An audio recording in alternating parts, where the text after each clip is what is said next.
Oh, that's cool.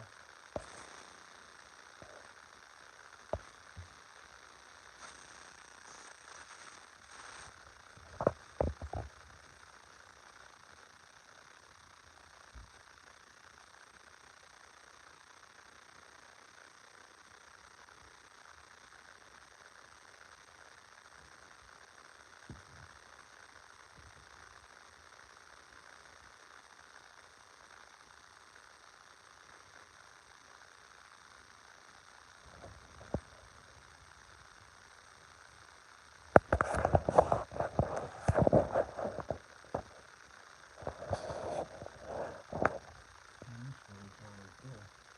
Pretty far, huh?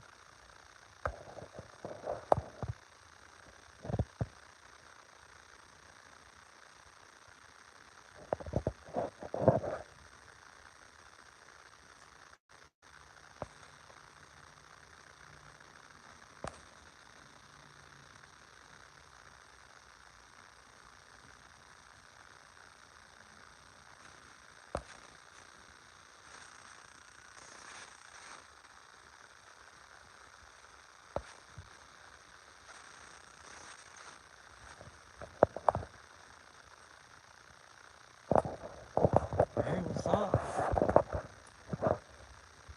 Middle Road, just hanging out, enjoying a little nectar of that.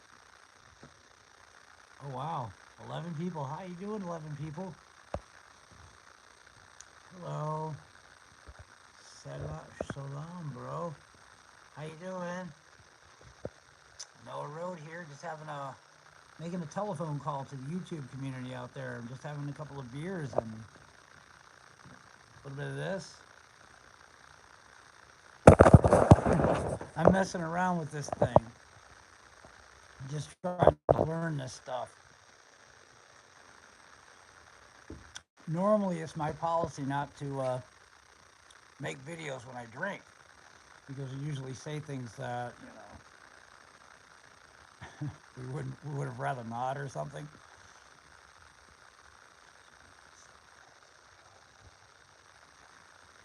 Cool. St. Mary's is a really great town. It's one of my favorites.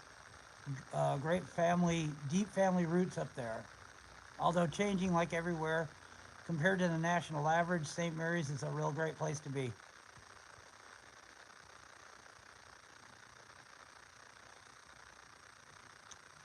I'm in Du Bois. Anyone who follows me knows that now. But I like the shopping in Du Bois. But I really don't like the town so much, even though it's kind of fun in the summer a little bit. They got a lot of things to do in the parks and stuff. Like they had concerts and stuff that were pretty cool, really good bands. Um, but as far as just living, I like St. Mary's better. I like Clearfield better. I like Osceola Mills better too. Anybody else out there have a drinking a beer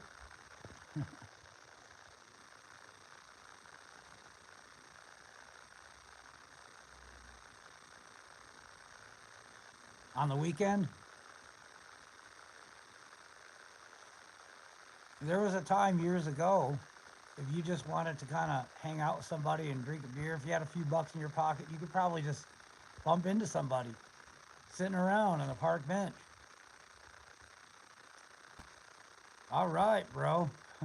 I never did like Straubs very much, but That's cool. I'm glad you're hanging out in St. Mary's, having a good time. You found a home and you got yourself a home brew hanging out with Noah Road. That's cool.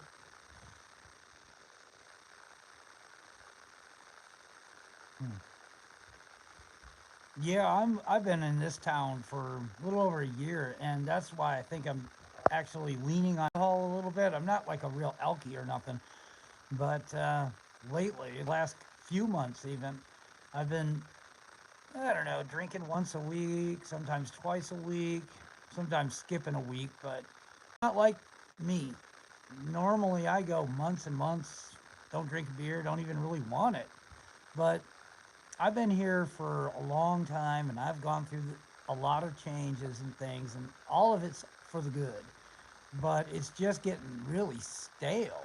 And I'm kind of like looking for a change, and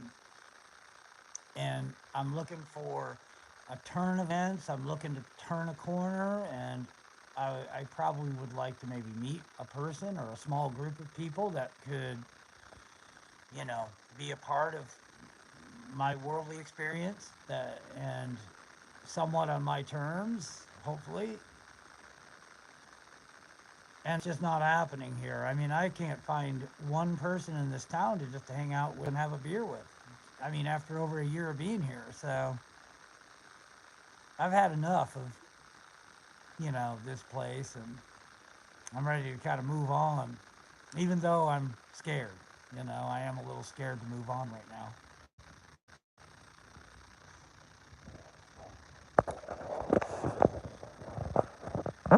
I'm really grateful for the place that I've had here because I've had this landlord. He's really cheap. He gave the place to me for a pretty good price, and he's worked with me when I didn't have everything, all the money together and stuff. And he even let me move in for free.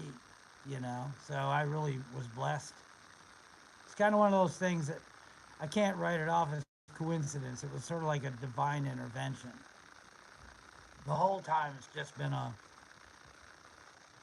I don't think anything's gone to waste, and I don't think anything does go to waste in life. I mean, it's hard. It's easy to say that, and it's hard to really know that when when rubber meets the road and you're in the circumstance that looks kind of bleak. But it is something that I've learned in my life, in my 55 years at this point. I'm getting kind of up there. Nothing really goes to waste, and treasures are never hanging around in places that are to where they're easily discovered. People got to dig for their treasures.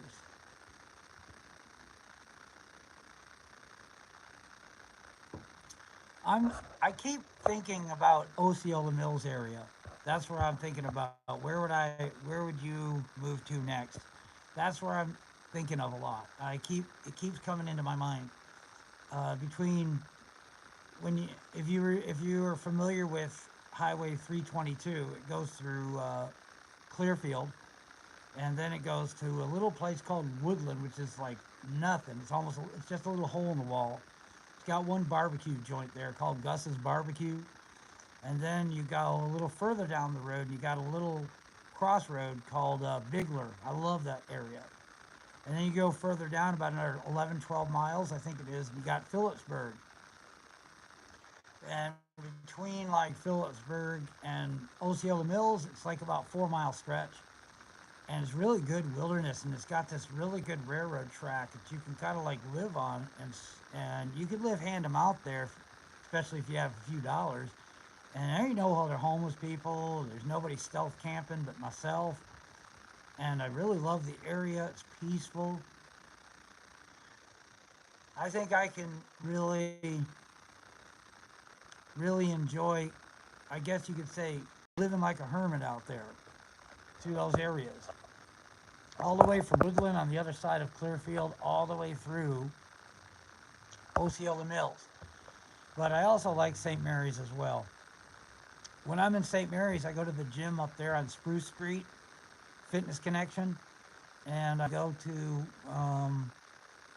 uh, New Horizons Healthy Foods Fitness Center. I go to those two places. And I'll stealth camp out in the woods. In 2023, I was there for 7 months out in the woods. No one ever found me. I flew under the radar the whole time. And I had memberships at both of those gyms. And there's some good people up there in St. Mary's, but really good people up there. Hmm.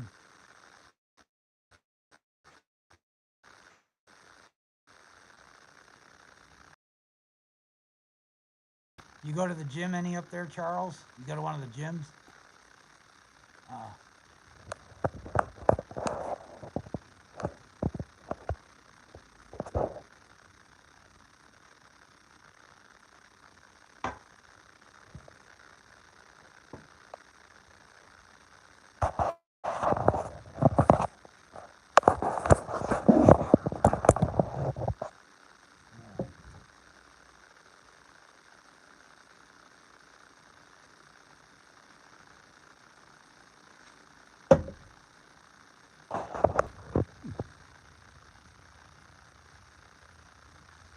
cool. Yeah, people know me up there. I mean, not like first name basis or anything, but there's a few people that see me around for a few years.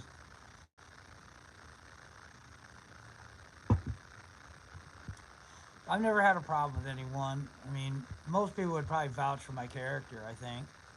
I mean,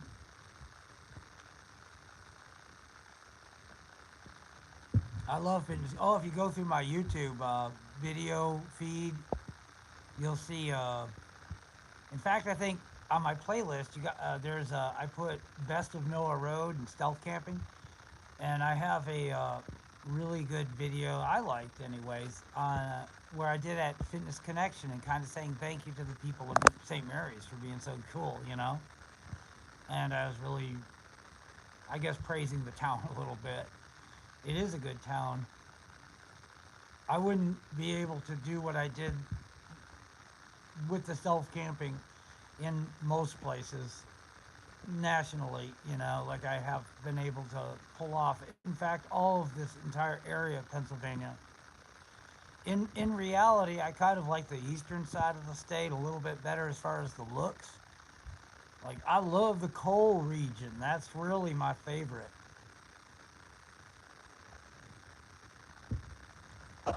My favorite town is Mahanoy City. That's my favorite town. It's just south of.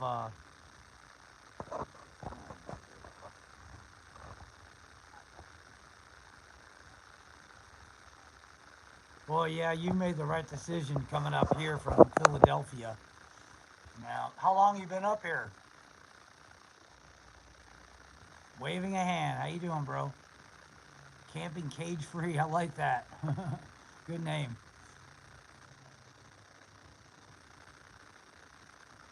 So, how long, Charles, you been up here? Ah, Southwest Missouri, up the Ozarks. Oh, you've only been up here 2 months. Wow.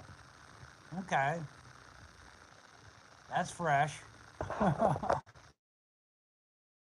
This is definitely a bit of a culture change for you, huh?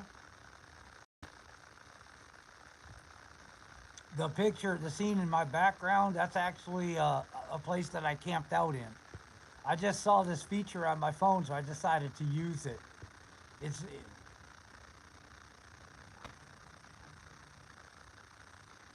all right. Yeah, you got good taste. Yeah, Ridgeway's a cute town. Yeah, we're getting a lot of good rain here, actually. Thank goodness, because I'd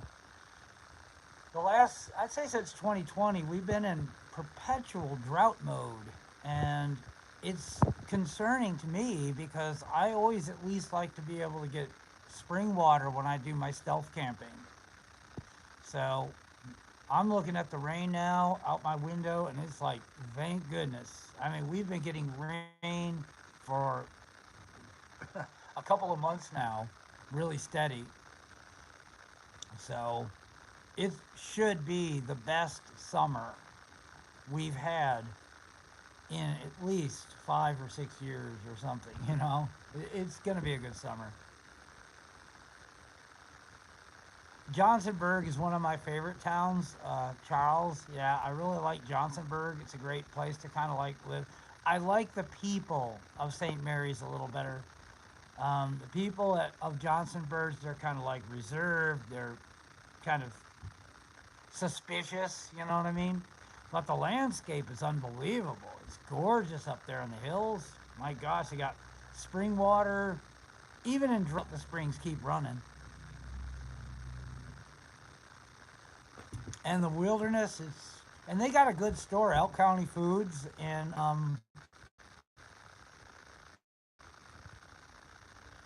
cool. I'm glad you like the cool screen. It is cool because I actually camped out in this place. Gosh, I think it was 2 months, and I camped out in more than one occasion in this spot. This is one of Noah Road's secret spots. It really does look like that. Look at that, huh? Yep, pretty cool.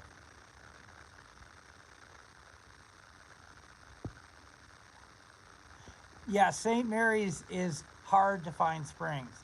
Now, there is one spring in St. Mary's that yours truly, have found.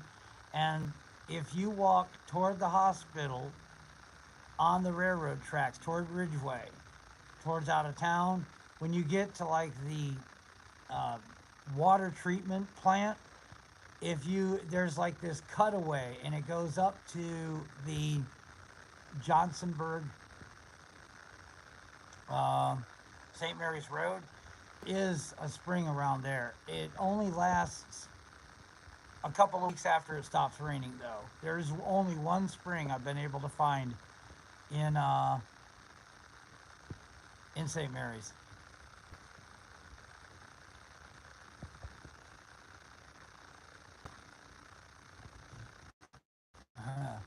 Yeah, if you like the channel or whatever, and if you're just new to it, check out. I recommend. You know, if you got the time and everything like that. Everybody's busy, but if you wanna, you just hang out and listen to some cool old videos, my old videos, you can check out um, Noah Road playlist and go down to Noah Road's the best of Noah Road and some of my walkthroughs. And there, I made a playlist of all the best. You don't have to go through 2 years of, video scrolling. I think some of the videos I put up, I like still. I actually like them. I'm glad I actually put them up. I don't have editing skills, and that's kind of the bigger problem. That's the bummer with my thing. It's like I don't have editing skills. I don't know how to like even download a app or anything. I'm pretty real basic. You're gonna get mistakes and all. And my videos don't have music overlays and they don't have edits and stuff, so it's a little tad boring. If I could do all that stuff, which I'm sure it's probably easy, I just don't know how to get into doing it. But if I could, I'm sure my video, like, I could make way better videos. The other problem I'm having is an iCloud issue. My iCloud keeps saying, oh, you're full, the iCloud is full, even though I delete everything. And you're probably noticing a little scratchy sound on this microphone. It's not the best. There's just something a little bit off with the thing. So this phone is like 5 years old, and I need to download some information into my brain to figure out how to edit and stuff like that. And I need to probably refresh and and I don't know, get a new phone or something. That's what I'm going through when it comes to like the YouTube channel.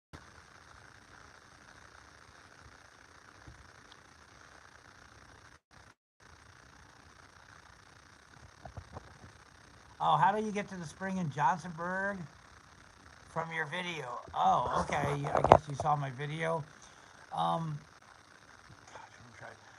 You got, if you go up Bridge Street, and it's called Bridge Street. So when you first get into town, you go up the hill. Gosh, what the hell is the name of that street?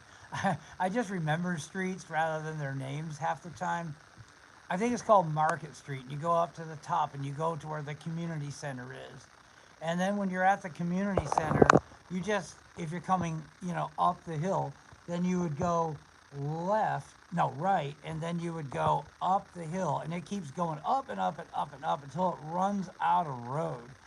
And you just walk off into the woods, and you'll see there's a little trail, and you kind of will go off to your right, and you'll follow the trail. It's easy to walk trail, and all of a sudden you'll see that PVC pipe coming out of there. There's also more than one spring in Johnsonburg. So, and there's a spring down by Bendigo too, really close to Bendigo, and it's got a pull off,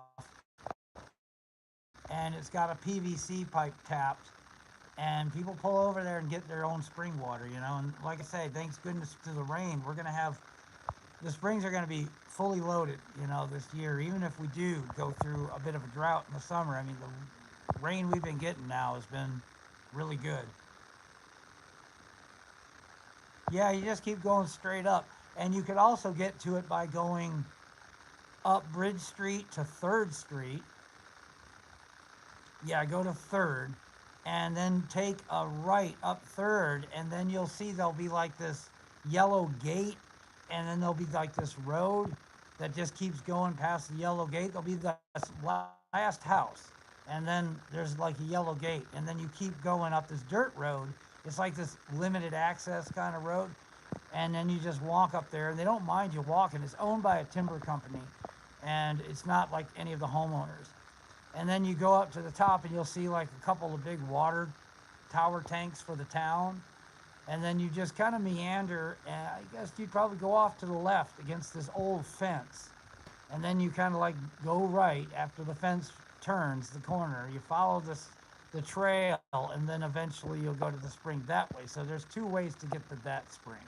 One is just hang right on Third Street, or keep going straight all the way up past Fourth Street, all the way till it runs out of road, and then you go a little bit past where it runs out of road, and you'll end up going to the little trail, and you make a right, and you keep walking, maybe about 2, 3 football fields down, you know, 300 yards, and you'll see a PVC pipe tapped and water coming out of it.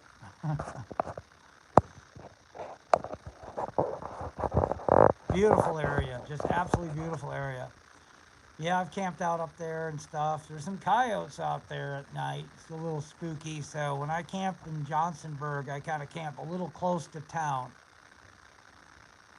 Just, I don't like to be way out in the wilds. That's some pretty wild country up there. By East Coast standards, that is. Yeah, I tell you, my eyes are not as good as they used to be. I have to strain to see all this stuff. Even with I guess, number two reading glasses. These are cheap reading glasses from Dollar Tree. Probably help if I went and got the $7 pair from the Dollar General.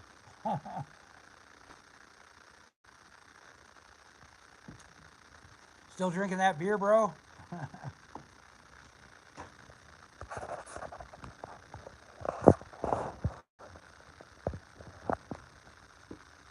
I'm drinking natural ice.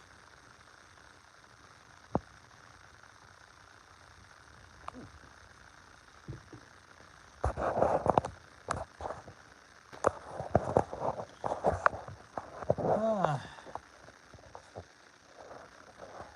so, how did you end up, Charles? How did you end up finding St. Mary's? Out of all places, you know, from Philadelphia.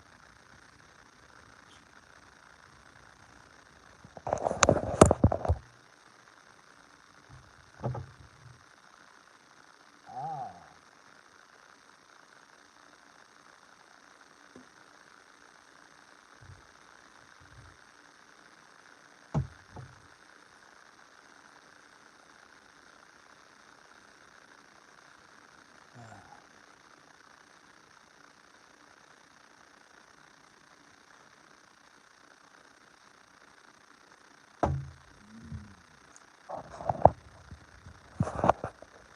You still with us, Charles?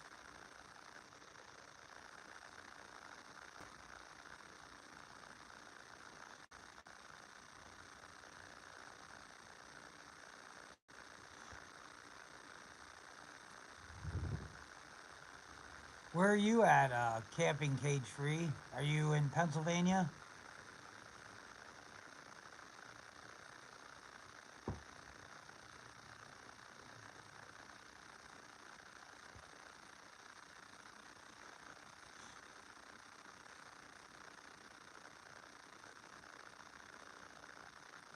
Anybody out there?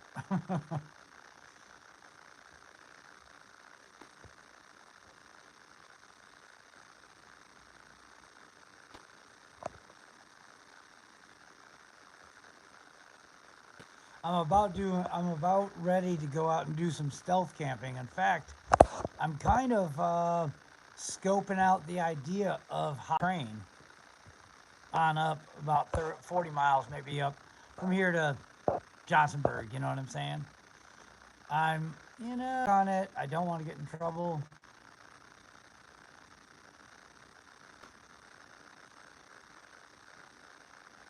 Sounds cool, Charles.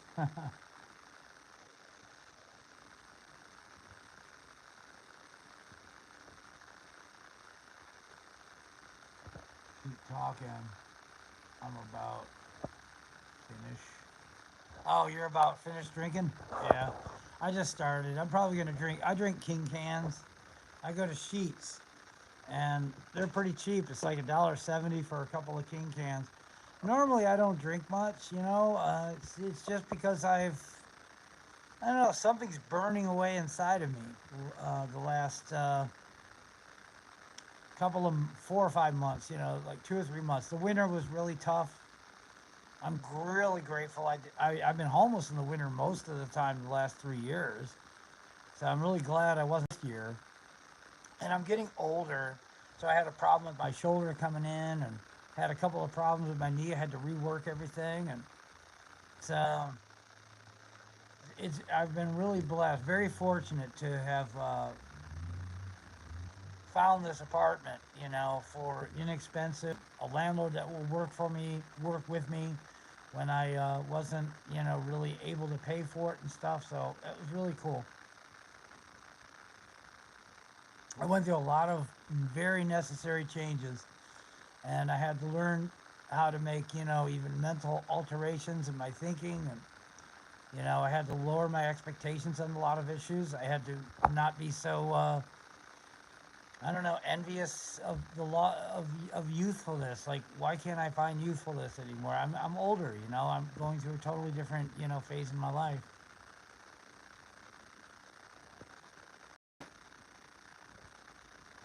Uh, I don't think a garden would work too well here because it's just a two-story house, and the backyard has got like a slope, a really sharp slope running down a hill, and there's like a set of stairs.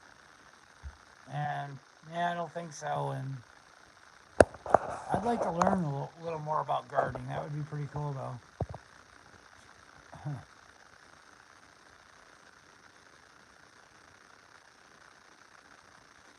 Yeah, it looks like everyone's left us. I only got one viewer watching. Huh. Well, it's kind of cool. It's like a telephone call.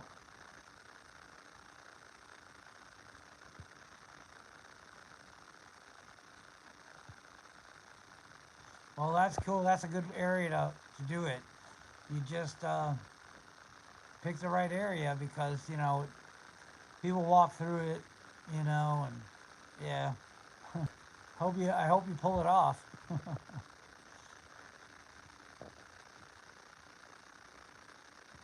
That's a good area to do it if you're going to do it, though. It's probably one of the best areas around here.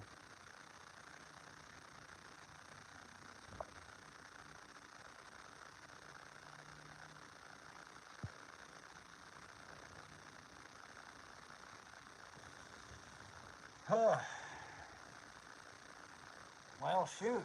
I don't really have much else to say. I just wanted to have a little telephone call and say hello to a couple of people out there, while I'm having a beer, because I don't have anyone to drink with, or anyone really to relate to. I got a friend, that comes and visits me.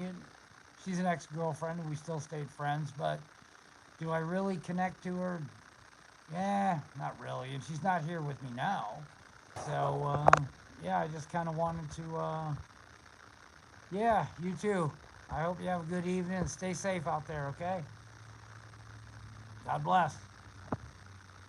Maybe we'll see each other up there in St. Mary's. If, I'm going to be leaving here probably in June, so I might go up there to St. Mary's. In fact, I might actually be up there in a week or so. There's a chance I might hop a train out of here just to do it. Just fun. It's a straight shot up to Johnsonburg. It's like 8 miles an hour, 10 miles an hour here. Hop on a gondola, hop on a grain car maybe in an area where it's going real slow. South of town, it's going slow because it's going into town. And hop on that sucker. Cool. And I could get a ride up to Johnsonburg.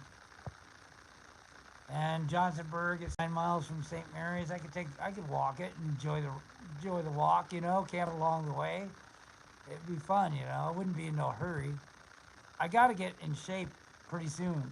I mean, I've been staying functional throughout the time that I've been here, and the last few months, I haven't done too much training. I've let my body recover. I don't know if you watch my Noah Road videos, but it's not easy, like stealth camping and doing like that, and especially as I'm aging. Ooh, I had to learn to readjust everything. So,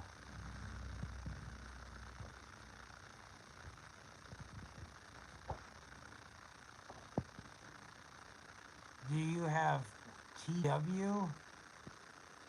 Oh, Twitter. Oh, no, I don't. I don't like. Maybe I should get it. You know what I mean? Sounds interesting, but again, I'm like kind of so darn old fashioned. I wonder what's going to happen to old Noah Road. In a couple of years when we can't even use cash anymore. That's something that's an interesting thing to think about. I think that 2020 deal, honestly, is a beta test for a cashless society. I really do. And I think it's Revelations 13 coming to pass in scientific fashion. I think they could turn Walmart stores, think about that. Think of their surveillance at Walmart stores. Just think about it. They can turn those into re-education camps real quick, couldn't they? Look at how all these stores are being abandoned. Targets are closing. The malls everywhere are closing. Stores are closing. Everything's switched online. Nobody wants to have a department store anymore. Nobody wants to go and hang out and meet each other anymore. That's why I'm hanging out on here. Because we can't have a real conversation out on the streets.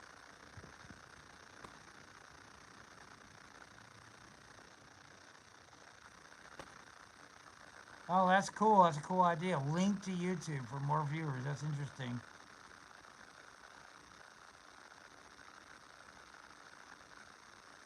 Oh yeah, yeah, totally. There's something funny about Walmart stores. Even the name Walmart.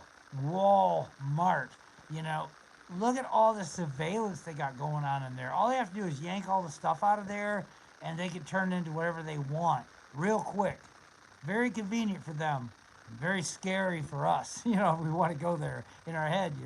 We want to think of all sorts of Orwellian stuff going on in our head. Like 1984, George Orwell kind of stuff.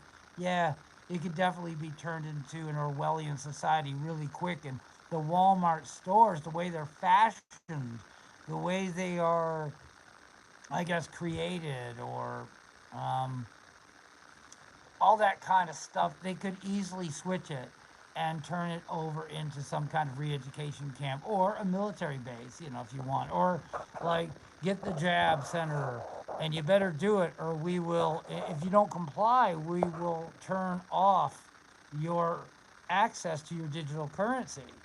You see, because if currency all goes digital, think about this: if currency goes digital, they can turn it on or off based on your compliance.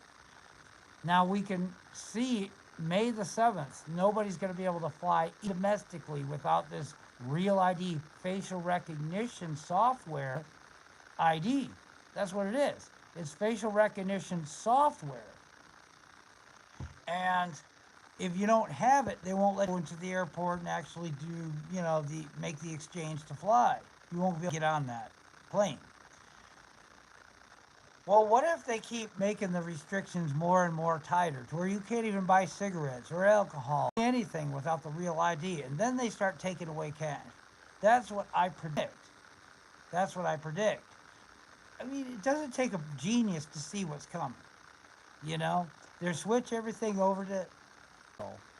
Then they start taking away all of the ATM machines. So old fashioned, old fogies, and homeless people like me, we're out of the picture. And they take care of that problem real quick, you see. And then they turn Walmart stores into re-education centers. Why? Because they make laws against not being able to have enough money to support yourself. So if you don't take the jab or whatever the hell it is they want to put into you, or make you go through, what kind of, I don't know, whatever it is they want to, hoop they want to make you jump through, and you're not compliant with it, they'll call you a resistor.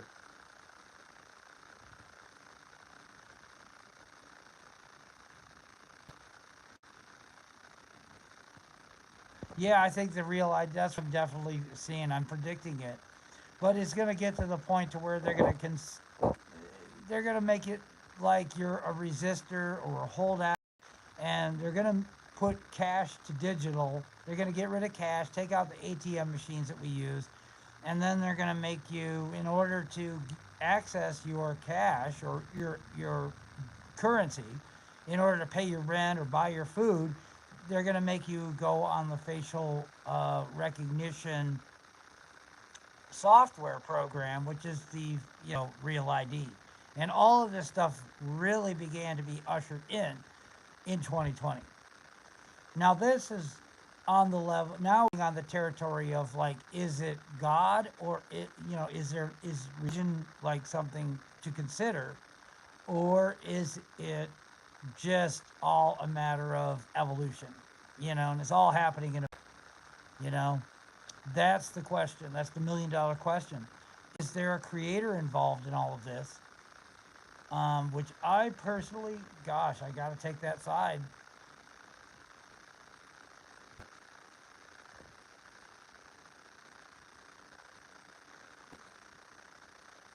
Oh, well, shoot. I tell you what, how to contact me if I don't end up getting a deal, okay? Go to one of my videos after we, depart here, and put your, do something, like, just make some kind of a comment. I can comment you back from then on once you make a comment on my video. I'll say, hey, I'm in St. Mary's. I think we could probably go about it that way. That's the old-fashioned way, the Noah Road way.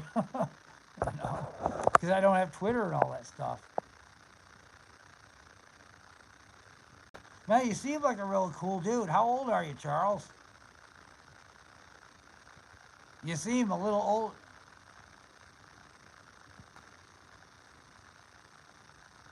Oh, sounds good. I'm just wondering. Oh, you're 30. Okay. Well, I'll tell you, for 30, you got an amazing head on your shoulders, because most 30 years old, they are,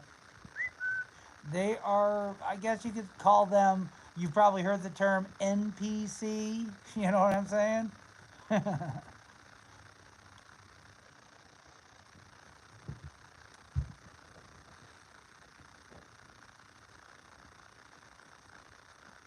Hey, what's up? Chris the Bandit. Good day. Me, Pete from Australia. I love that, by the way. I love that thing you guys got down there. M, and then 8, the letter 8. I mean the number 8.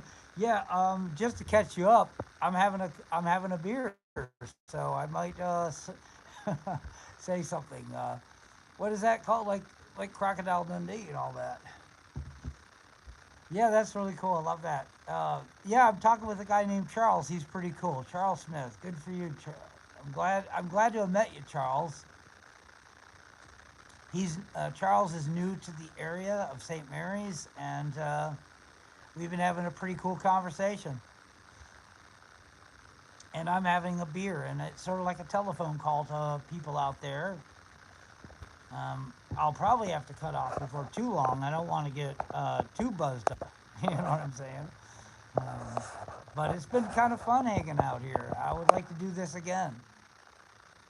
I only got 2 watchers in this. Yeah. I love the. What do you think of my background, Chris Bandit?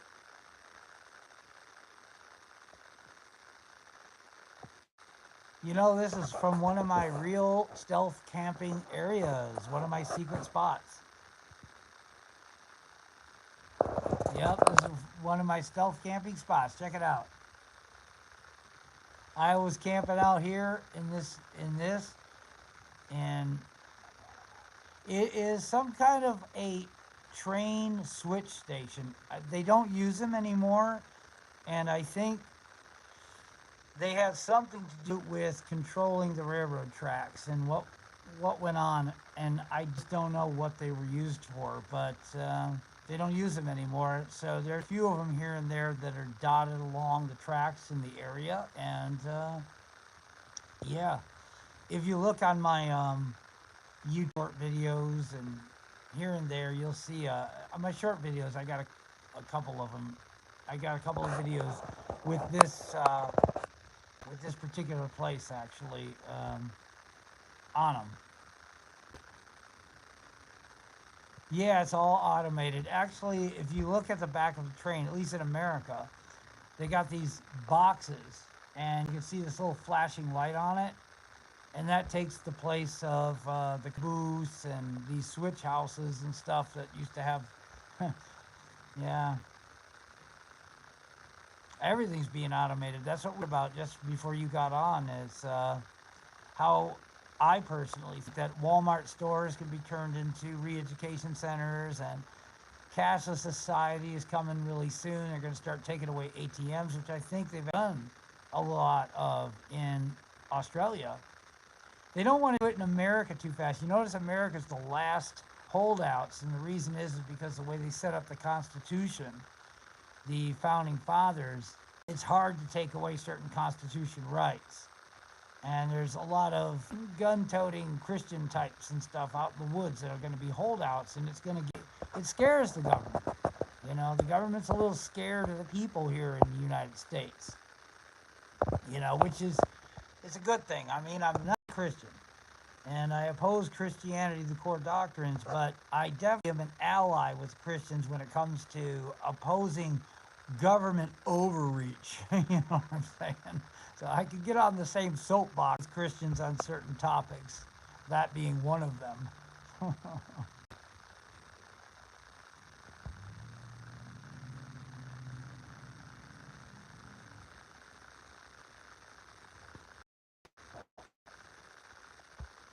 Yeah,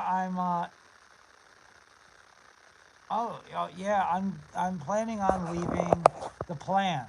Now I don't know. Plans don't always work out, but the plan is around the 1st of June.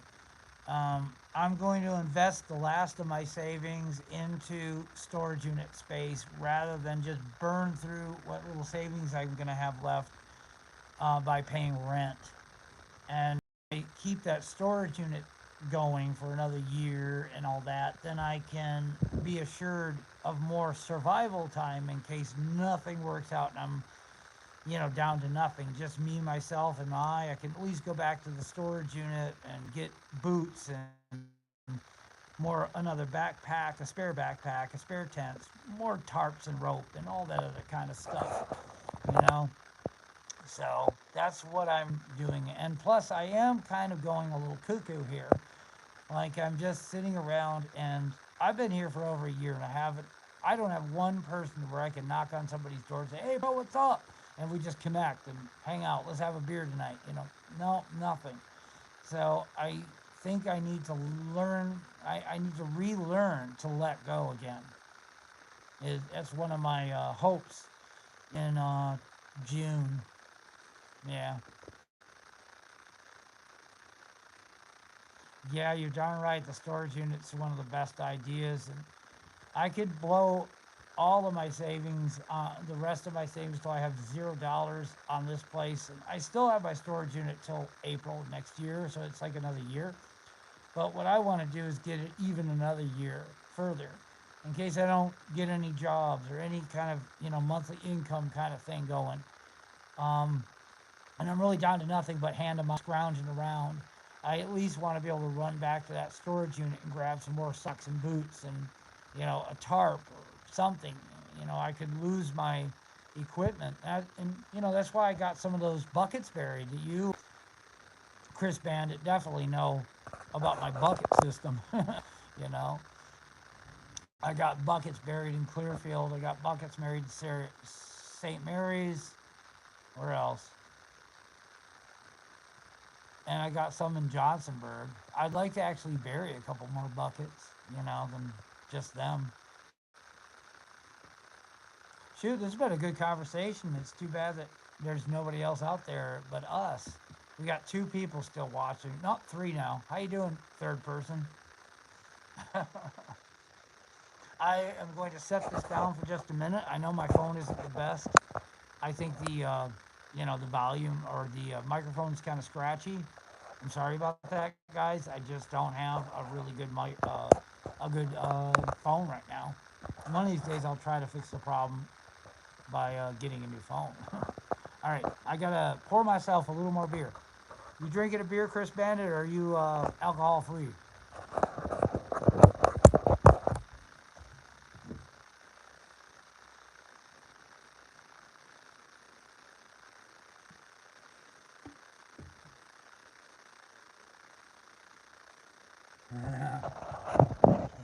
Yeah, you got right. Those buckets are a great idea. I tell you, I checked my buckets in Clearfield. It's been like 3 years since I buried those suckers, and I'll tell you, they're still dry as a bone. Everything's dry as a bone.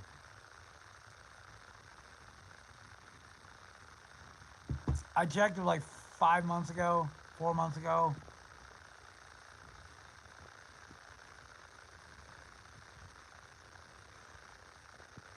Ah, you gave up the alcohol a few years back? Yeah. Hey man, how come you don't once in a while make a video? Like maybe walk around your town? You ever consider maybe doing that? Just upload a quick video to say hi?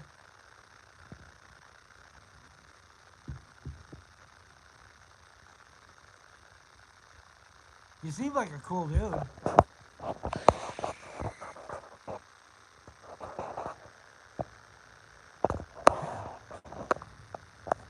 What part is it okay anyways if I ask you what part of Australia you live in?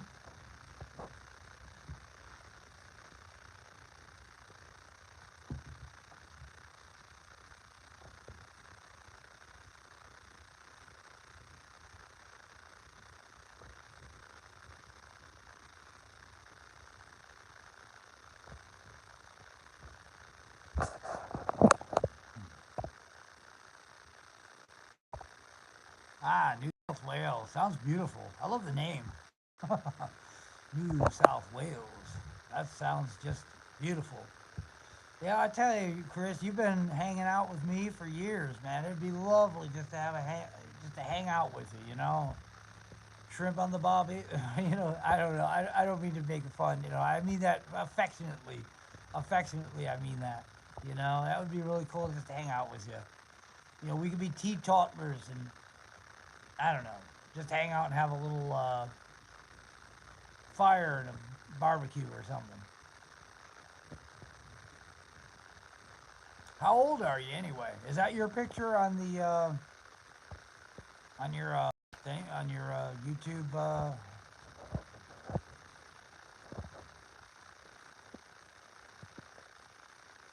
Wow, cool. I'm 52. All right, that's cool. We're the same age. Yeah. The only reason I haven't stopped drinking is because I don't know. I don't know. I have a good way of keeping it chill.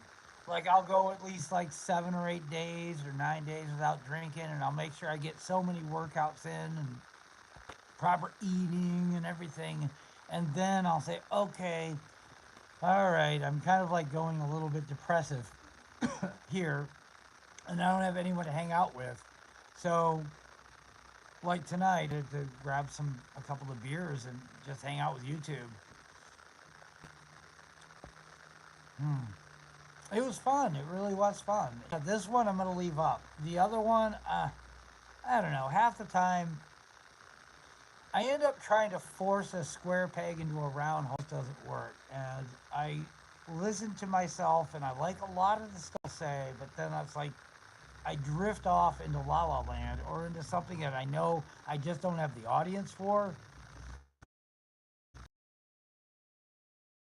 All in moderation for sure. I'm really careful with how I do it. I got to make sure I get in so many workouts and so many sober days. And like I said, I rarely do it when I'm stealth camping and traveling around and homeless and all that stuff. And I generally only drink two of, in America, they got these king cans. It's a 24-ounce can. So that's like two beers. So I'll drink two, and that's four beers. And believe me, after just four beers, good grief, I'm actually feeling it in the morning. And I'm like, are you kidding me? I only drank four beers. It's some of it's the age, and some of it is the fact that I'm just. I think genes play a role in it. When I was younger, even when I could drink a lot and I had a lot of energy, I still kind of felt hangovers, seemingly a little bit more than my friends did. So now that I'm older, good grief. Just by the way, I'm wondering, is my voice coming through okay, or is it really scratchy with a lot of interference?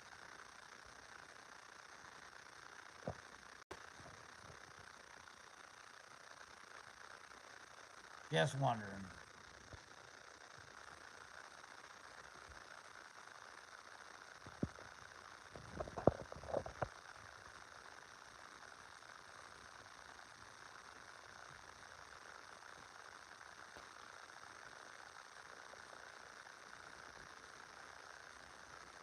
You there, bro? Two of you watching.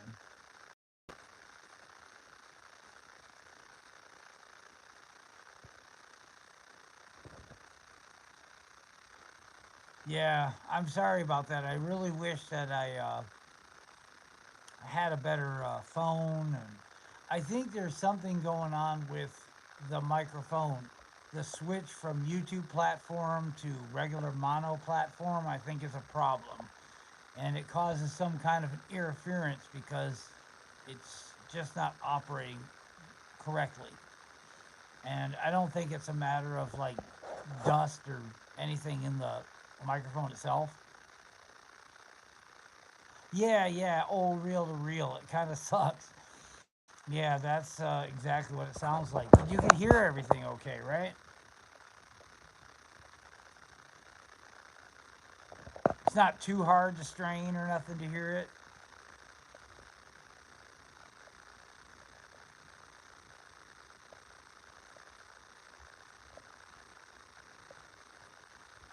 All right, cool, cool, very cool.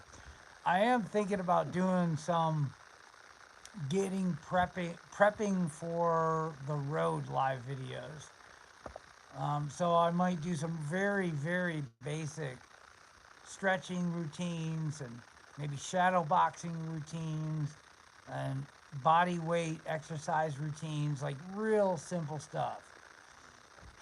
Maybe some real light lifting with some weights that I do have here at the apartment.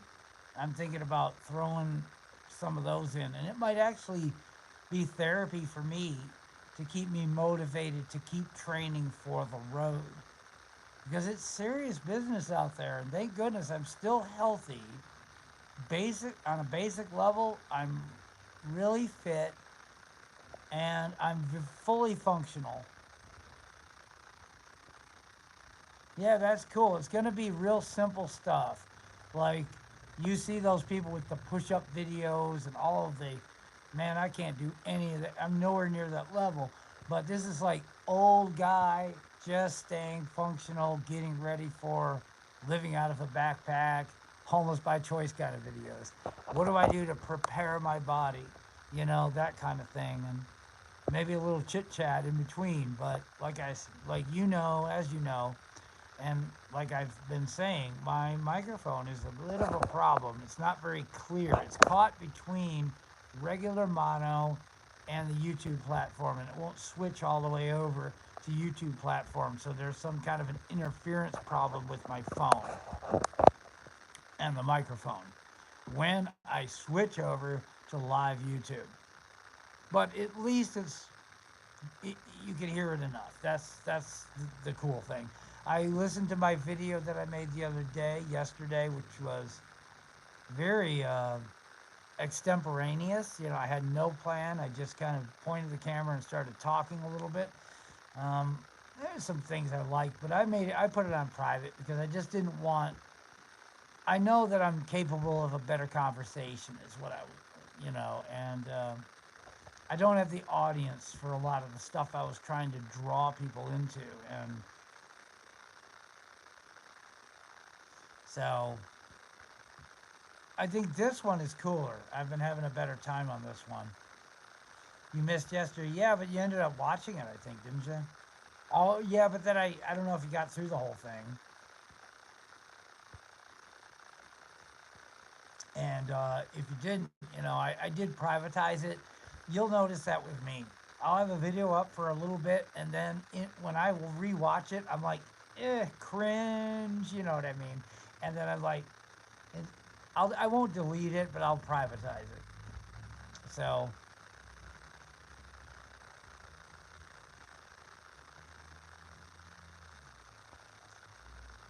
yeah.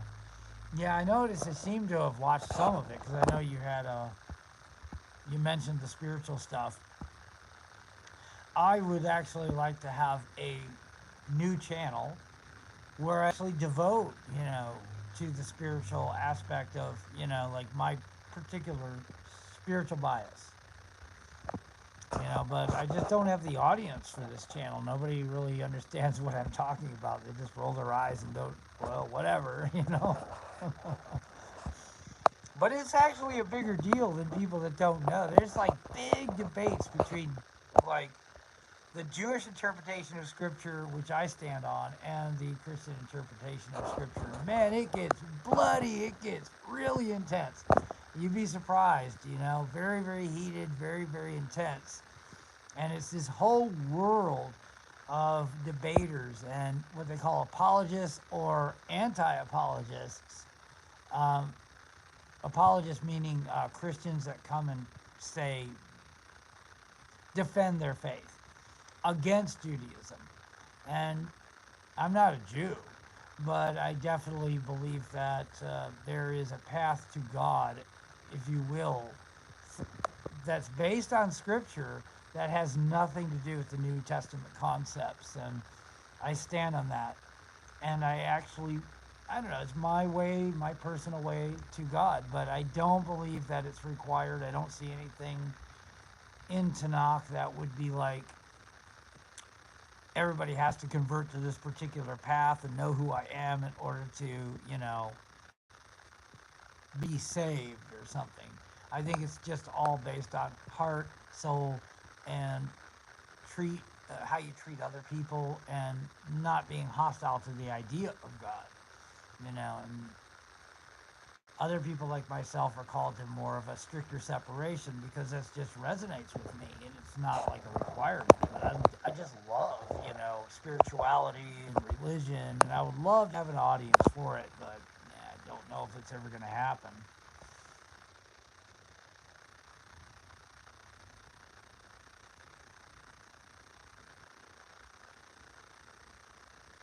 Yeah, yeah, yeah, I am a little surprised there's not more people watching because I've watched people on go live and they get 50, I don't know, 60, 80 viewers, and these are just people washing dishes and stuff. It's like, gosh, you're washing dishes and you got like 100 people following you. you know It's like, wow. And I'm talking to, I think I'm having a pretty good conversation here. It's almost like hanging out at a bar, in a way.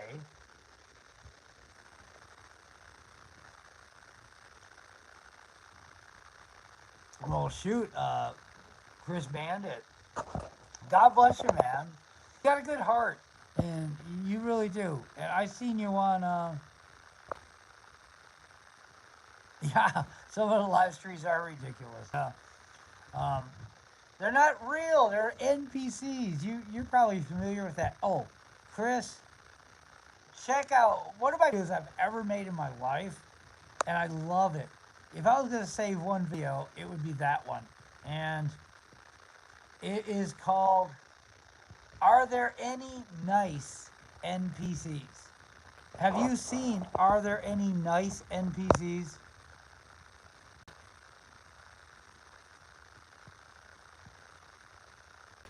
Chris?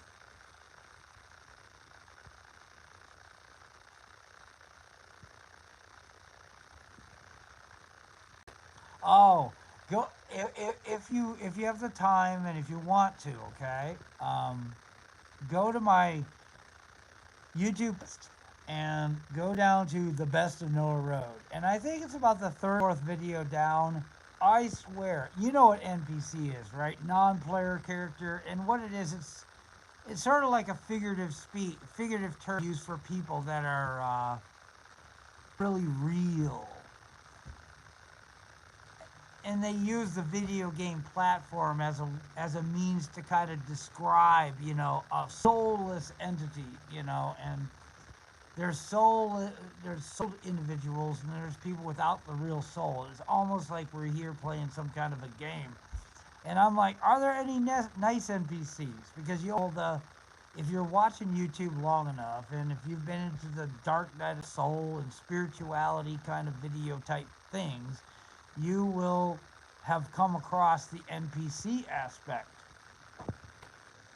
I'm telling you, it's real, like in a figurative way. I don't buy into it like literal, but I I did my take on it. I did a video, and I'll tell you, it's actually, I love it. It's a great video, and not everybody is malicious. Not everybody is bad. There's a lot of NPCs, and I don't know what got me on the topic, but I think what got me on the topic was you were asking like why there should be more viewers watching this because we're having such a real conversation. True, we are. Um, and other people who have a big viewing audience are having a lot of these fakey kind of conversations. You could just tell by listening to them for a few minutes, they're not really real. And we're having this real conversation, heart to heart. It takes a soul to kind of resonate with another living soul. So a lot of people are just not seemingly living souls. So resonate with NPC types. And most NPCs are very malicious and very narcissistic, and they're running on some sort of a weird software program. And if you are in tune and in key and you're a genuine living soul, you pick up on it.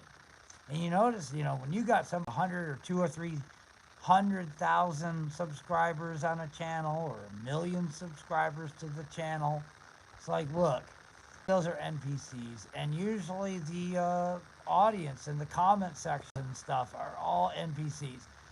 But I made a video tackling one interesting aspect of the NPC issue. And I'm like, are there any nice NPCs? And I made a video on that, and it's one of my favorite videos of all time. I was camping out in a cute little place called Bigler. It was one of the happiest times of my life.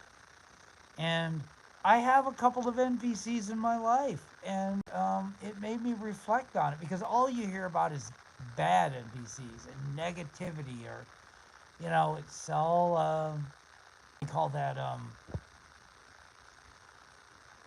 narcissistic, and they're all running on a software program and stuff. But there's a few, and that's generally the case. It really is. Um, there are a few nice NPCs out there, and it was just an interesting, I don't know. categories that of topic of the, that I've never heard of. And I tackled it. I think I did a good video, especially because I didn't have any editing. I just kind of like whoop, let the word roll off my tongue and no editing. And I was just living stealth camping out in the woods in a town called Bigler. And I did a good job. I liked it, and I would like more people. I think that should have a couple of thousand views instead of the 110 that it has.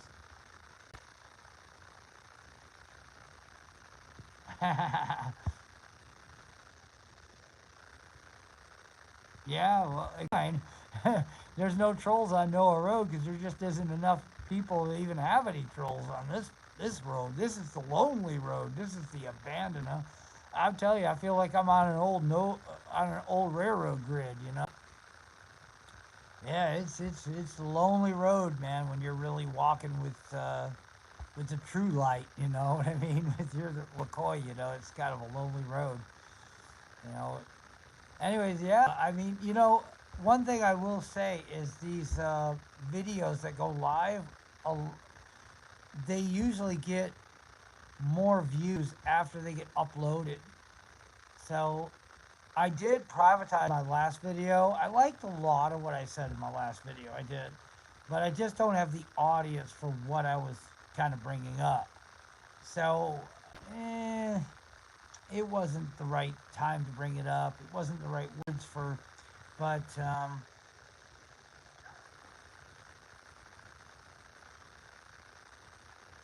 oh, okay, yard buzzards. Oh, yeah. You might see, just to let you know, you might see a video with me on a train. It'll be a 40 mile, 45-minute mile. In fact, when you asked my 2 videos ago, I was in Broadway and I was on the train and I pointed out, up there it goes through Ridgeway and then Johnsonburg, then points north all the way to Buffalo. Back, I'll be going through that. I might. I know. I mean, I'm a little iffy, but and the weather is going to be kind of iffy here for the next days. But I got to get off of my butt and start letting go and knowing what that feels like again, because I'm getting cluttered feelings and desires and anticipation of the time where I'm going to leave. I'm also anticipating or under like this feeling or sense of loneliness that comes with old age. Like I'm never going to have a summer fling because I'm kind of old and that sort of stuff. So that's kind of coming across my mind at times, and I'm wondering if maybe drifting thoughts towards, I don't know, intimacy, for instance, is starting to heat up in me. And at my age, at 55, it's, obvious that it's midlife crisis, and I'm missing the days of my youth. So I'm kind of being pulled like a tow rope into 2 different directions. The impending doom of my eventual death and passing away as my generation, hurls further and further towards its demise.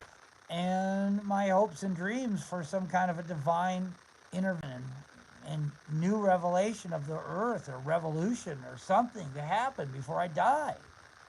And to pass the torch of my flame and things that I've learned and studied, spiritual things that are in my heart and mind. I mean, I'm going to have to pass them on. Or what? Am I going to just let them die with me? A lot of these things. And I think I'm wrestling around with a lot of these issues.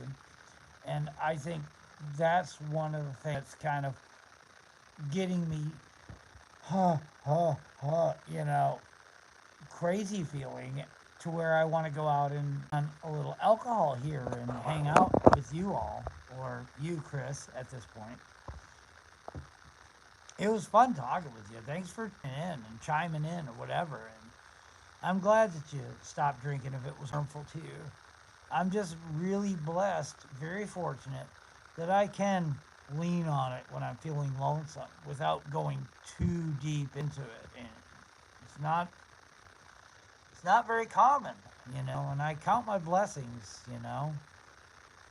One thing to think of is be grateful for everything, I guess. Even if your life isn't all that swell, there's got to be some things that you can focus your attention to be grateful for.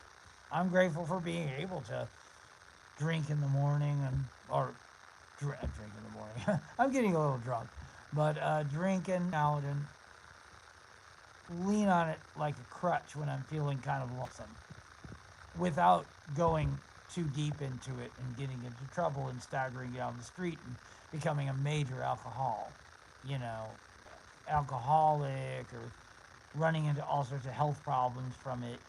I'm able to kind of balance it, but I do have to kind of like be really careful here. I've got to proceed with caution with this alcohol. I'm gonna pour me another one.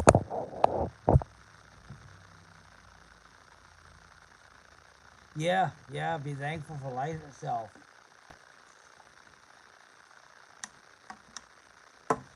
You know, being thankful for actually going to the bathroom. That's actually one of the things that I do. When I go to the bathroom in the morning, what it sounds ugly, but I make sure I kind of like refresh the place and wash my hands and dress somewhat appropriate and light some incense and say a prayer of gratitude. And I really do. It sounds crazy, but I do have a somewhat of a spiritual pattern that every day. And I think that has something to do with some of my success for living. I look at the channel and I see so many people who are homeless with broken bones and all of these bad, horrible things that have befallen them land them where they have, you know, where they are, and they just don't seem to have the same kind of hope or the same kind of energy or outlook or anything that I do. It seems like I'm kind of standing outside of it all and kind of look at it from a little bit of a safe distance. Homelessness, health, aging process, God or heaven, between heaven and earth, all the kind of stuff seems to be. I seem to have an ability, some sort of a grace, you know, where I can look at it from a bit of a distance when other people seem to be right into the stir of mess.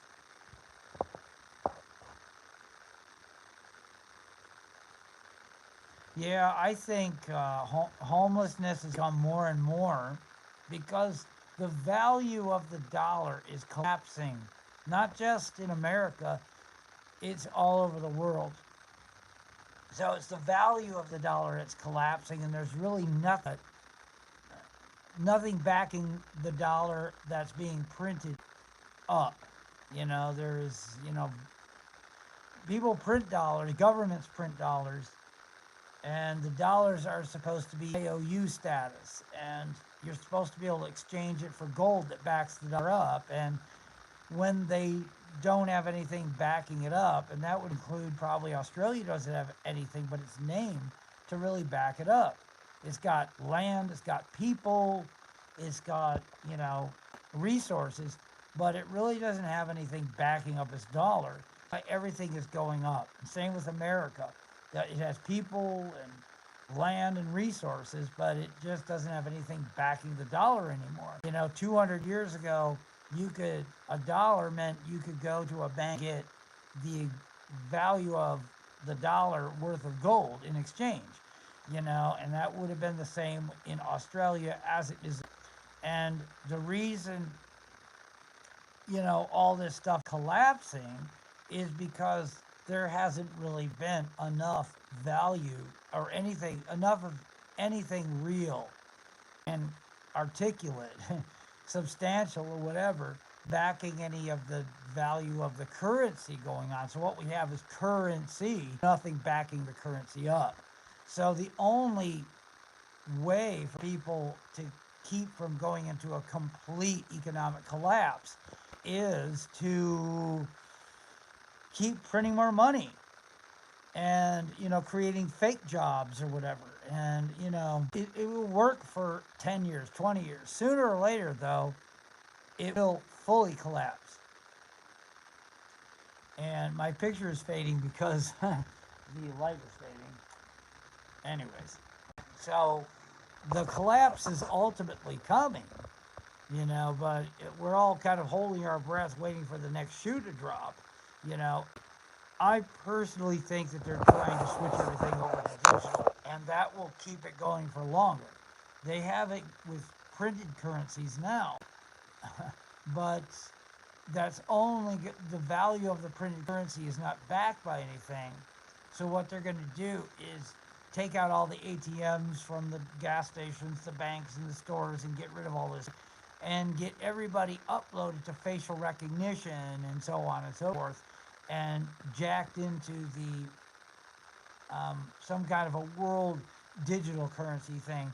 And that'll basically keep things going longer and longer and longer while they work on new fake pandemics and all this other garbage that they pull off. That's what's really going on here.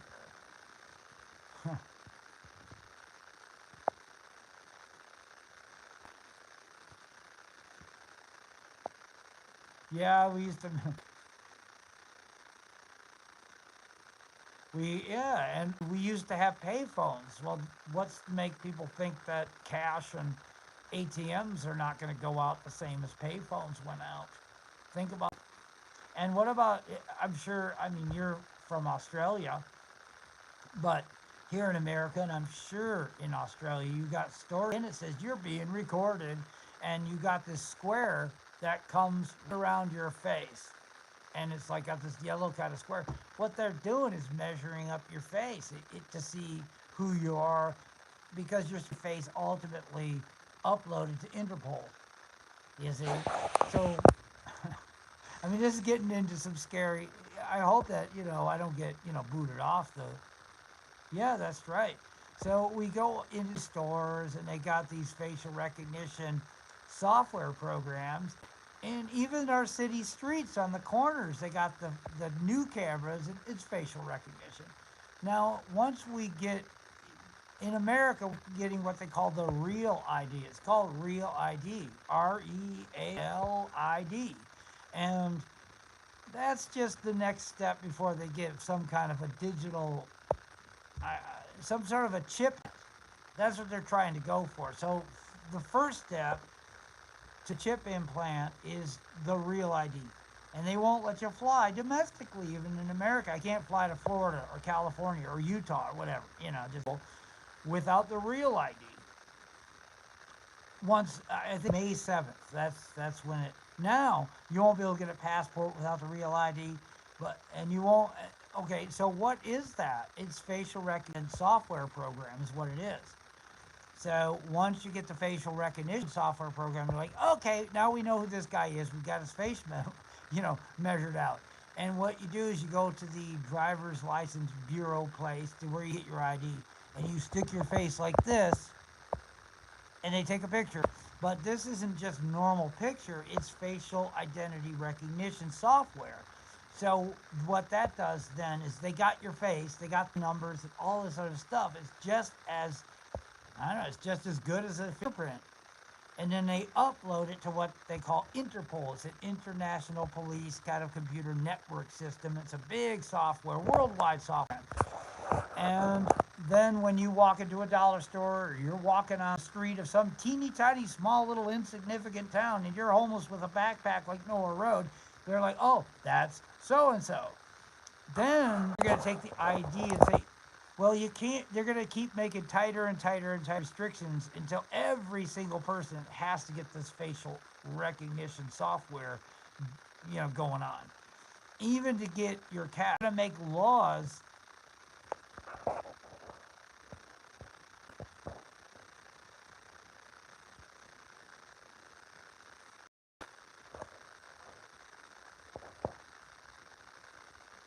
Yeah, yeah. I mean, we don't need a passport in America. In order to get a passport, you're going to have the facial recognition software stuff going on. And in order to travel domestically, you'll probably need the facial recognition. I mean, technically, if you're no trouble to anybody, and you're just, paying your rent and so on and so forth, going to work, going home, and so forth, then it's really not going to affect you too much. But there is a very sadistic, um, Orwellian, like George Orwell, 1984, that Orwellian kind of stuff going on underneath it, to where they're trying to get everybody to where they just say, all right, we got to have something besides cash because cash has lost its value, and cash can be stolen, and cards can be stolen, and facial recognition can just be attached to some digital thing that goes in your hand or something like that. And at that point, that it actually like patents you as a human being, and they all like almost own you. And wherever you go, you bleep your hand, and they just they just draw whatever it is that you purchase from your bank account. And I think that's kind of where they're heading. And they already do it in Australia, I'm pretty sure. Like if I'm not mistaken, a few years ago they were taking out the ATMs. Yeah, yeah, they were. I saw it on. They took away guns, of course, because Australia did not have the same.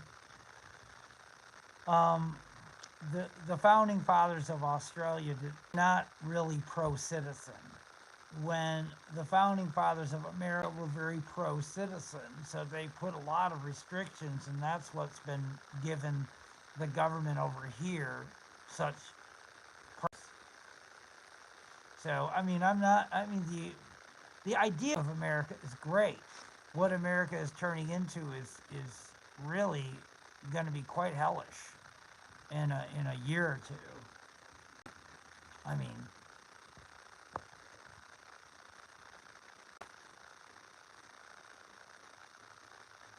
yeah, you're losing the ATMs. Yeah, they started getting you used to it. It's like what they call a frog in the warm water, and they got you used to seeing more and go out a little at a time. Like the heat was turning up, and you didn't realize that they were going to boil you at one point. And it's harder and harder in cash in Australia, I'm sure, than it is here in America. But it's going to be followed, because with America,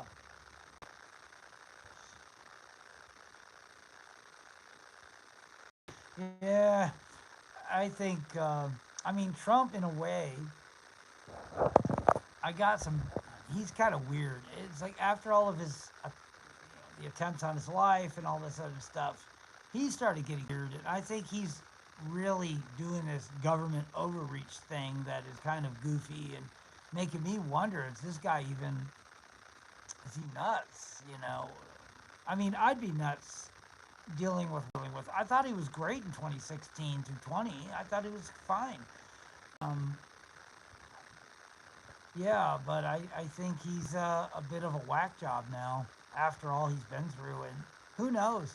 Maybe it's a wrestling thing to where he plays the heel, but really behind the scenes, him and Biden and Kamala Harris and all the lefty liberals are all giving each other the high five. It's just like, Hogan versus the bad guy, Hulk Hogan is the real American, fight for what's right, we all we get the goosebumps, And that there is Trump coming on representing these, keep America great and all that stuff.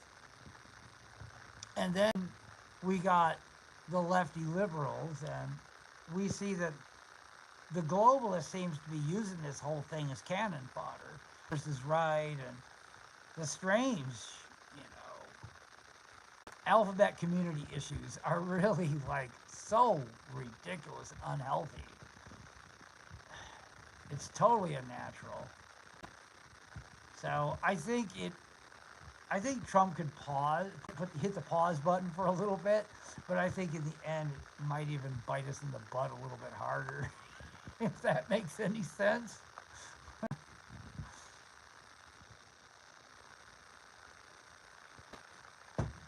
Uh,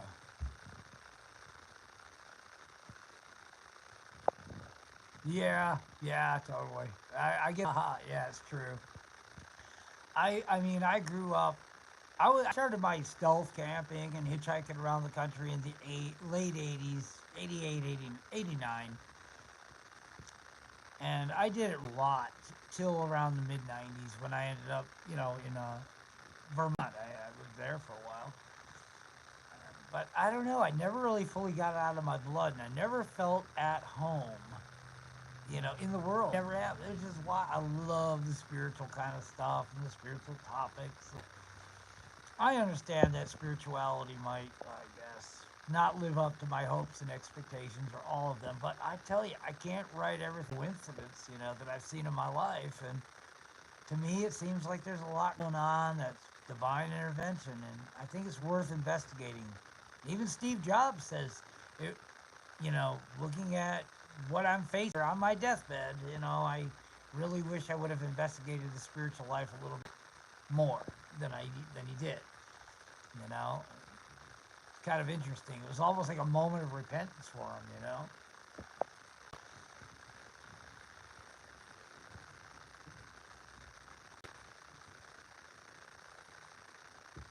Well, shoot, God bless you, Chris. I tell you, you've been hanging on with me through my boring times.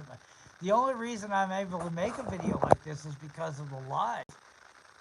I don't know. As I've told you before, I got problems with my iCloud because my phone is all cluttered up, even with stuff that I've deleted. It just turns out that these iPhones, they just get jammed up with content, and they want you to get a new iPhone after a while, and they just say, sorry, your iPhone. I could probably 10-minute video and I'm saving it. That's what it is. So a year or 2 years ago, I could make 20, 30-minute videos, whatever, but now I've made so many videos that I think there's clutter that's jamming up the program in the phone, and I think they're designed to be that way. But with the live, I can actually use the YouTube platform, and it's not touching it's not on iCloud storage, so I can make a 6-hour video. It just doesn't matter.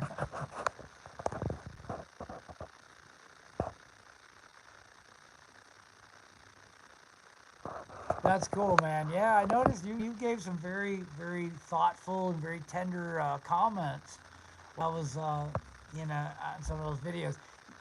I mean, if you really like my content, please check out the Are There Any Nice NPs? Remember that one, okay? Go to my playlist on my Noah Road and then go, Are There Any Nice NPCs? I just love the concept. I love the video. It brings up some interesting stuff. Yeah, it's one of my favorite videos of all time ever made. And it got 100 views over it, but it's surprisingly there's only like maybe 3 or 4 likes on it. Man, topic, because have you heard of the topic of NPCs? Soulless creators, or what they call, like what does that mean? Um, Gosh, what did they call them? Oh, organic portals. Back in the day, when I started watching YouTube channels, they used to call them organic portals. So I just had this amazing moment of inspiration. I'm going to grab my other beer, and I just said, you know what? What about night NPCs? You've seen my friend, you're right, that drives me around and stuff. I'll tell you, she's one of the sweetest people on earth. But you see, I know she is, and she's the one that and my sister too. I love my sister. She's a good person, but and without my sister, I wouldn't have the phone right now because I'm not paying for this. I'm on her plan, and she's taking care of me because she never had kids, and I think she's kind of adopted me as her mentally challenged brother. You know what I mean, quote unquote. She's a good person. She really is. She helps people. She's very approachable, but I am convinced, is equivalent at least, and I do mean this in a figurative sense way, an NPC. She is, and I at times baffled at doesn't understand something that I may have tried to convey. You know, there's hearing the English language And there's understanding what I'm driving at. You know what I'm saying? And that is the difference between a living soul and an NPC. And that's what that whole video is about. And most of the cases, NPCs are very narcissistic. They really are. And I believe they're like pod people in that movie Invasion of the Body Snatchers. They're being taken over by NPC type of stuff, type of thinking. And um, but the living souls are hanging on by like the fingertips, you know. But they're in the mix of all of that. There is a few very nice NPCs, and my friend is one of them, and my sister is one of them, and a few people here and there that I have met, you know, that have helped Old Noah Road in a tight, you know, in a jam, you know. And I believe that there is a creator, you know. I don't believe in pantheism, you know, like the rock is God and I am God, and I don't believe God needs us because it has a dream. He's dreaming us, and he needs us in order to know the difference between good and evil. You know, I believe God is superior to the creation, but I do believe that God is part of the creation. So I guess it's called panentheism. So there's a difference between pantheism and panentheism. And panentheism is like God is greater than the creation and doesn't need the creation. God is infinitely entwined in it, you know, nonetheless. So God can kind of actually kind of communicate, and we can kind of communicate through spiritual, you know, to this creator. And that's kind of how I see things, you know. And I feel that I've had personal evidence that I could never really prove to somebody that's a skeptic, but I've definitely had personal evidence that I write off as coincidence. No way.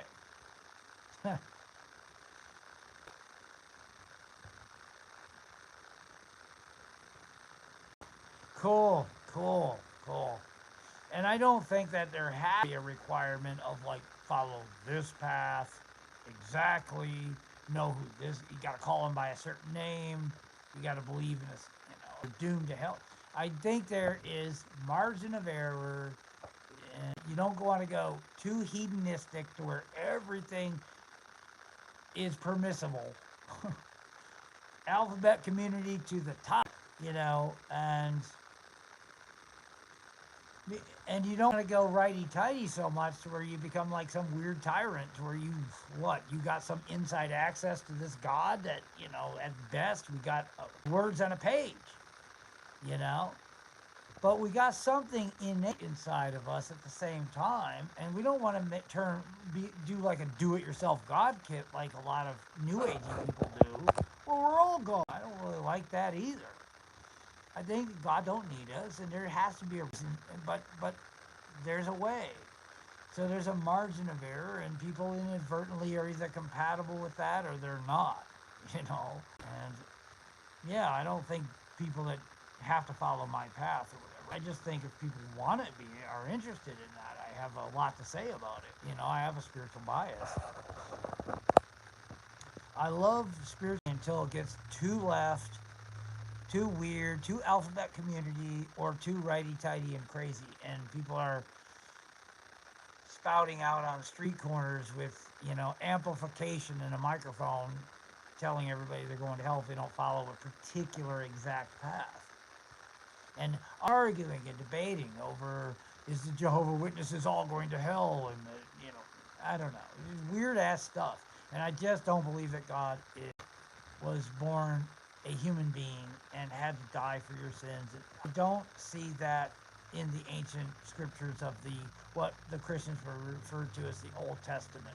I mean, they scour those pages, extract certain things that they say are fulfillment citations. Jesus fulfilled this, Jesus fulfilled that, but everything they say he fulfilled is something that can't be proven. When if you into the scriptures and see what it was talking about. It was talking about something more relevant to Isaiah's time rather than something 700 years later. And everything that the Messiah, Mashiach, is supposed to fulfill, there's a distinction between Mashiach himself, and there's also like things that you could prove, you could see with your conscious mind, with your critical thinking. And then everybody will wake up and realize, "Oh, okay, yeah, now I get it." You see, and that's like the difference between Christianity and somebody who follows like my path, who does attach, I do attach myself biasly even to God, through the Tanakh, which is the Jewish scriptures. And I just simply, I'm not saying that everything in the New Testament is evil and wrong and so forth, but I I definitely don't buy into their fulfillment citations that they, you know. So yeah, I don't buy it. I don't buy the Christian thing, and I believe that there's a lot more room or margin of error people who follow a spiritual path, even when it comes to the God of the Bible. And I also understand that the Bible is not 100% inerrant. I believe that it's inerrant, and I believe that the prophecies itself are inerrant. But anything that's involved in chronology or something, that's a collaboration between God and man, and there's a margin of error for that. It doesn't mean that the Bible isn't something holy, because you can find two or three things in it that might not seem to add quite up. You know what I'm saying? It's okay too. So I'm a pretty good, at handling myself when it comes to Christian opposition to my stance on things. And I'm not the average Joe out there that they're used to dealing with. I'm kind of good at what I do.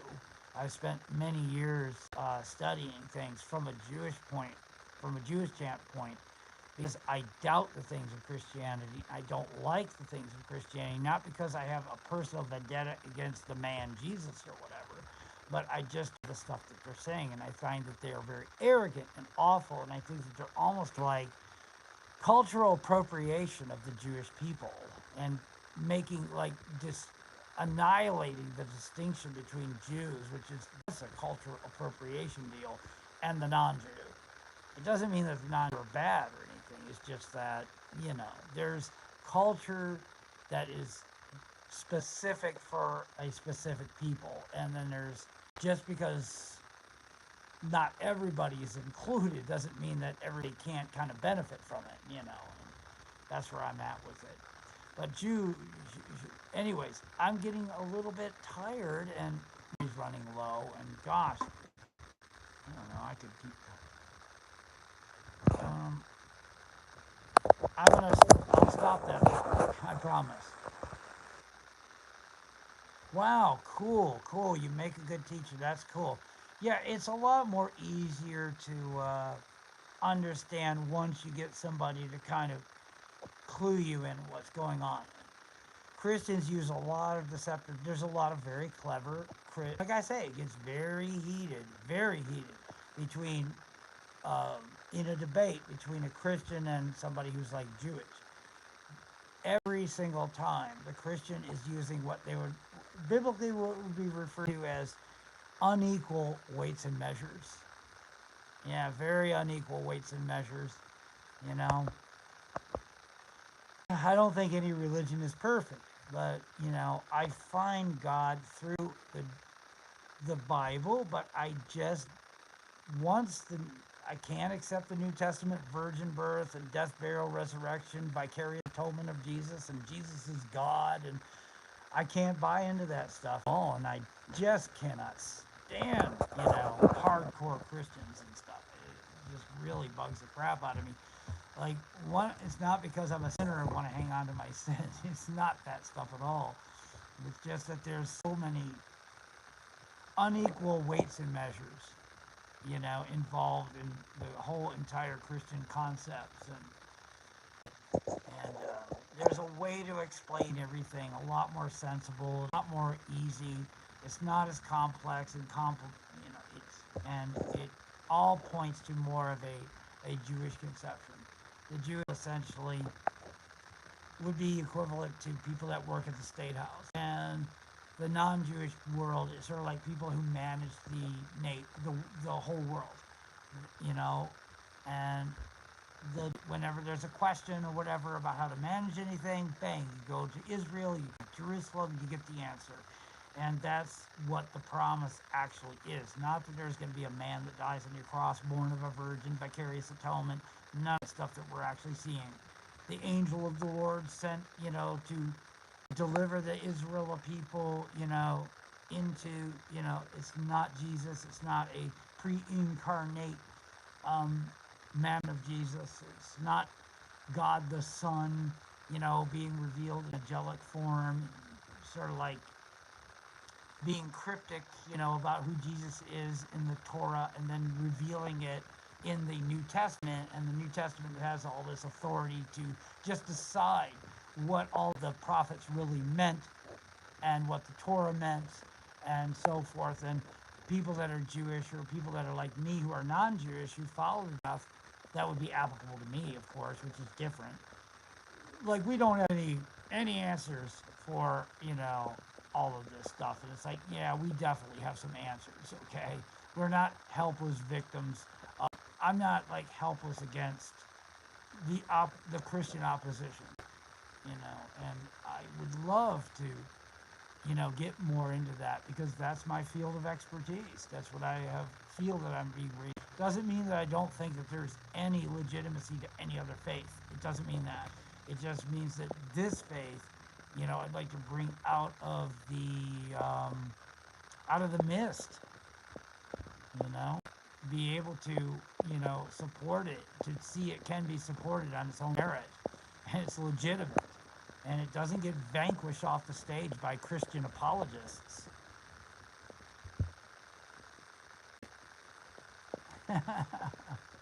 Thank you for the compliment. Thank you so very much.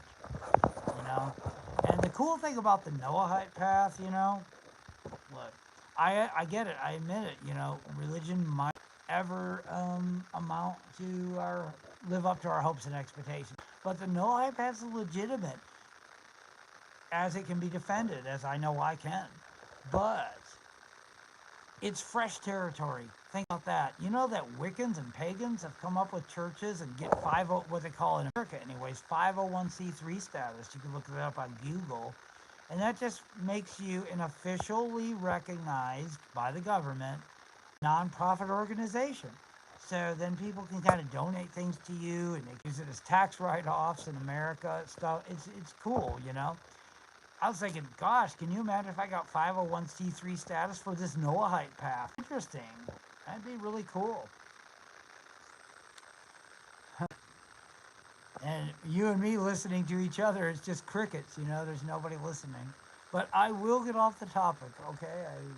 I love this topic. It's my passion. It's my number one passion is the Noahide path. Listen to the opposition all the time on YouTube, some of the strongest, what they call critics, people that oppose like either Judaism, they oppose just about anything that tries to discredit Christianity. And I listen to all this strong, the apologists, and I'm not saying that there isn't some that gives because they scour the Jewish scriptures, the Old Testament as they call it, and they find things that look like it can hook into this Jesus in the New Testament and stuff, and so it kind of like be intimidating for a moment, and it can kind of make you question. But under deeper investigation, I always have won that. I just haven't had the opportunity to get my hands dirty in a conversation, with another Christian.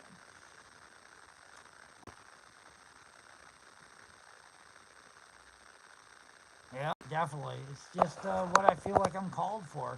Like, you got people Catholic and they go into the monastery. You got people that are consecrated virgins. They feel they've been called to life in the world, not set apart, but they're like consecrated virgins, and they're Catholics. Obviously, I'm definitely not, subscribe to the Catholic faith or anything like that. But gosh, some of those people inspire me. The Buddhists and stuff that I've listened to, it's like they're very inspiring. Even though I don't subscribe to the faith, so to speak, I find God, on this path. This is my spiritual lane. There's Noahide channels out there, but I just think that I can do a better job than they, so far, from what I've seen. I haven't seen anybody be able to really withstand the strongest of opposition. Somebody that I think would be interesting for you to check out, somebody that got me my start, is Tovia Singer. Tove Singer. And he's kind of like the main Jewish um, anti-missionary, guy who sticks up for Judaism and for the non-Jews who are coming out of Christianity.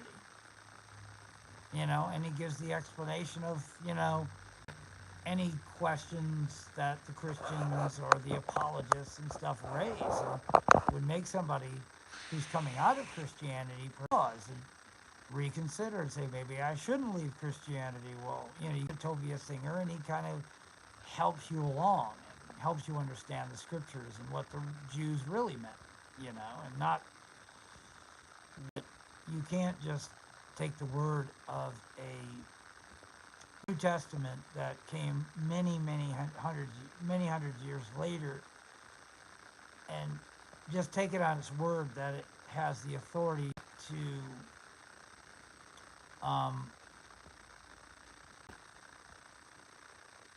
tell you what the prophets actually were meaning, when the prophets themselves never made such statements. Anyways, that's enough. But shoot.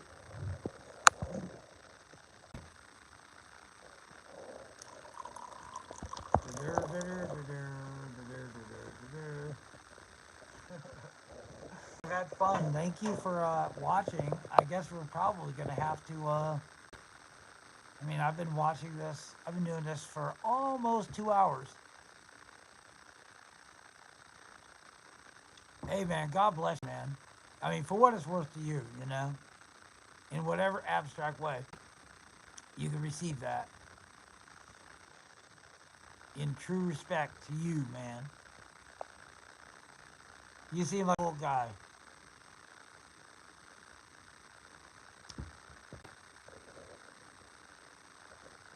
Yeah, real cool, man. Shoot. I should probably, I guess, shut down now because, I don't know, it can't go on forever. I'm kind of getting a tad brain dead from the drinking and all. I got one more beer I'm gonna drink, and then I'm gonna mull some thoughts over in my head for a while. I'll tell you, I'll keep you in my heart, because just talking to you, it's one of these days maybe we'll exchange a phone number or something like that. We'll just, I don't know. I don't know if you ever see the Angry 80s guy. Him and we talk on the phone. Never had a problem with each other or nothing like that. But, yeah, one of these days maybe we'll be able to have a real conversation. But I am getting a tad tipsy, and been on for almost 2 hours, 111 minutes. Ooh. It's been therapeutic for me. I hope you enjoyed it. And I've got 4 likes. That's cool. I talked with a couple of other people earlier. They were pretty cool. Just before you jumped on, they were pretty cool. Somebody from St. Mary's, just up north from me, That was fun.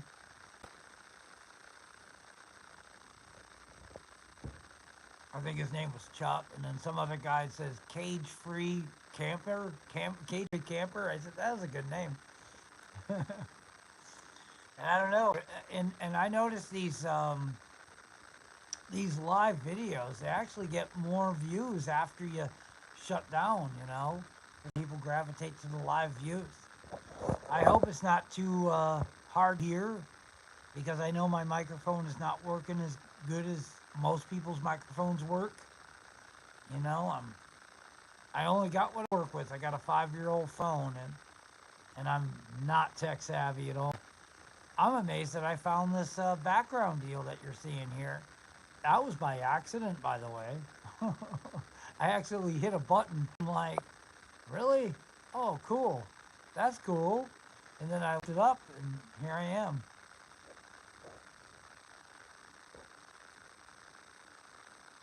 Yeah, yeah, you missed the first part. I was talking to a guy from St. Mary's, who's, St. Mary's. I was up there in, pardon, 2023. That's where you and I first met. He lives up there, and he came from Philadelphia.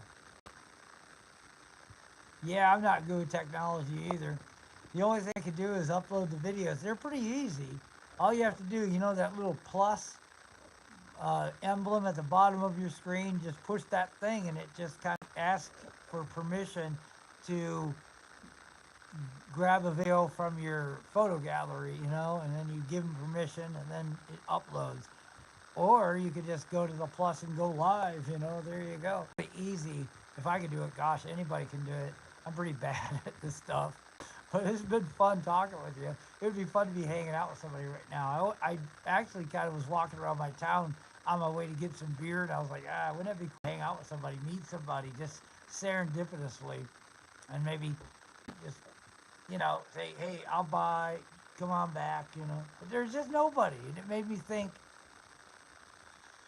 yeah, gosh, the world is so different. Like, if this was 30 years ago for sure, if I went and I'm like, you know what, I'm going to walk around town, I'll find somebody to talk, somebody sitting on a park bench or walking around, and we just having a conversation.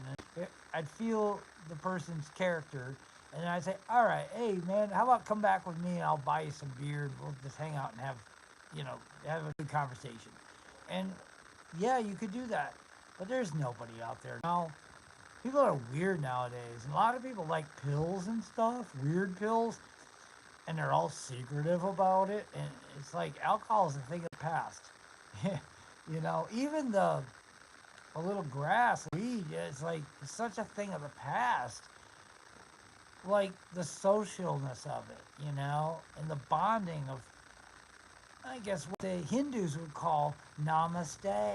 You ever hear of that namaste? It's such a cheap word that all of the NPCs throw around, but it really means something. My soul connecting to your soul without any ulterior motive. Isn't that interesting? That's something that the Hindus say. Namaste. It's, I guess, Sanskrit. There is no namaste between people, at least here in America, and I would imagine it's probably just as likely to find in, some place like Australia.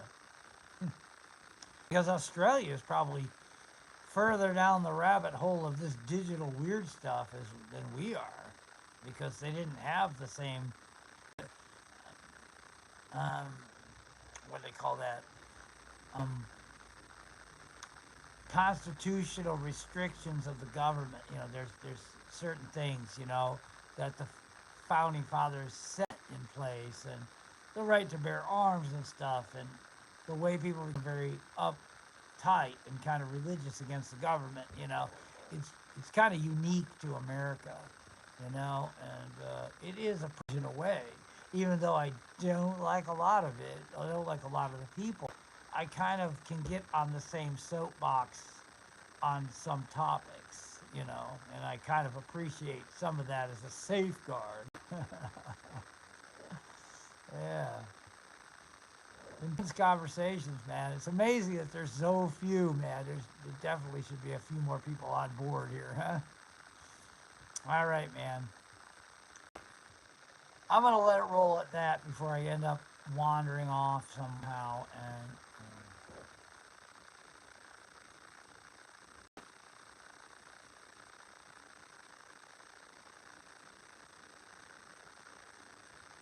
I know, really, totally. I hear you, Chris.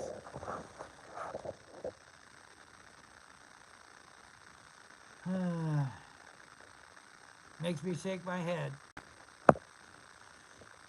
Yeah, in the world, but not of it, right? All right, man. As much as I hate to say goodbye to this conversation, know that, yeah, we got to roll, man, right? Thank you. Take care, mate. And thanks for joining in, man. You've been a great We'll see each other again. All right. God bless.